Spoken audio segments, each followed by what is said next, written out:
बांगलादेशातून भारतात reel star बनण्यासाठी आलेल्या अल्पवयीन मुलीला तिच्या मावशीनेच वेश्या व्यवसायात ढकलल्याचा धक्कादायक प्रकार नवी मुंबईतून उघडकीस आला आहे।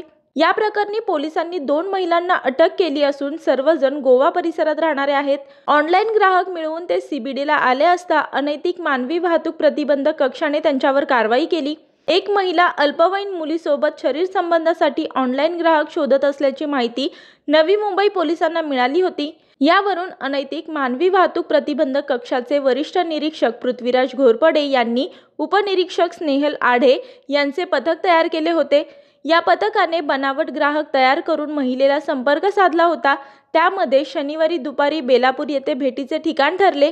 यानुसार अनैतिक मानवी वाहतूक प्रतिबंधक कक्षाच्या पथकाने त्या ठिकाणी सापळा रचला। यावेळी अल्पवयीन मुलीसह 2 महिला त्या ठिकाणी आल्या असता त्यांना ताब्यात घेण्यात आले। अधिक चौकशीत त्या गोव्याच्या राहणाऱ्या असून मूळच्या बांगलादेशी असल्याचे समोर आले। तसेच सर्वजण भारतात घुसखोरी करून आल्याचेही समोर आले।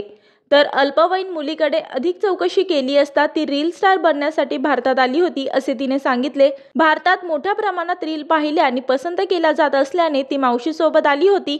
तिच्या आईचे बांगलादेशमध्येच दुसरे लग्न झाले असून तेव्हापासून मावशी तिचा सांभाळ करते। दरम्यान अल्पवयीन मुलीला भारतात आणल्यानंतर मावशीने इतर एका बांगलादेशी महिलेसोबत मिळून तिला वेश्या व्यवसायात ढकलले।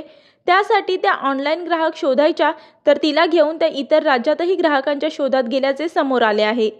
यानुसार अल्पवयीन मुलीची सुटका करून दोन्ही महिलांवर सीबीडी पोलीस ठाण्यात गुन्हा दाखल करण्यात आला आहे।